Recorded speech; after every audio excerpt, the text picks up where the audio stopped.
Option ஸ்டார்ல இன்ட்ராடேக்கு trade பண்ற ஒரு 4 ஃபியூச்சர் ஸ்டாக் பத்தின டீடைல் சொல்றீங்களா? ஸ்டாக் ஃபியூச்சர்ல 4 கம்பெனிஸ் நான் சொல்றேன். அதுல இந்தியாவில் நம்ம டாப்பா ட்ரேட் ஆயிட்டு இருக்க ஸ்டாக் ஃபியூச்சர்ஸ்.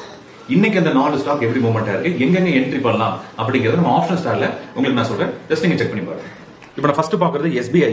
இப்போ என்ன பண்ண போறோம் அப்படின்னா, சேம் ஆப்ஷன் ஸ்டார்லயே நம்ம கால் அண்ட் புட் ஆப்ஷன் பதிலா ஃபியூச்சரை வந்து நம்ம லோட் பண்ண போறோம். இப்போ SBI ஜான் ஃபியூச்சர் ரெண்டுலயும் கொடுத்துட்டு ஜஸ்ட் ஃபெச் ஃபுல் ஷாட் கொடுத்துறோம். 0க்கு மேல STR இருக்கான்னு பாருங்க. இப்போ 0க்கு மேல STR இருக்கா, VWAP மேல இருக்கா. அப்ப 797க்கு நம்ம பையா இருக்கு. அப்ப மேல எவ்வளவு தூரம் வரைக்கும் போயிருக்கு, 802 வரைக்கும் போயிருக்கு.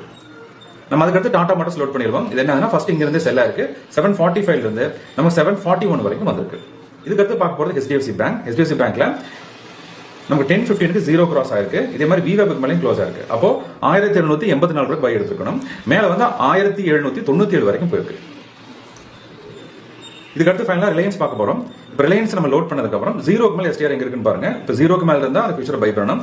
0க்கு கீழ இருந்தா அந்த ஃபியூச்சரை செல் பண்றோம். 1222 ரூபாய்க்கு மேல பை விழுந்திருக்கு. மேல வந்து 1228 வரைக்கும் அது மூவ்மெண்ட் ஆயிருக்கு. இந்த மாதிரி எளிமையா நம்ம வந்து ஃபியூச்சர் ட்ரேட் பண்ண முடியும். 0க்கு மேல இருந்துச்சுன்னா அந்த ஃபியூச்சரை பை பண்ணிட்டு இருக்காங்க, 0 கீழ இருந்துச்சுன்னா அந்த ஃபியூச்சரை செல் பண்ணிட்டு இருக்காங்க. சிம்பிளா நீங்க அண்டர்ஸ்டாண்ட் பண்ணிக்கலாம்.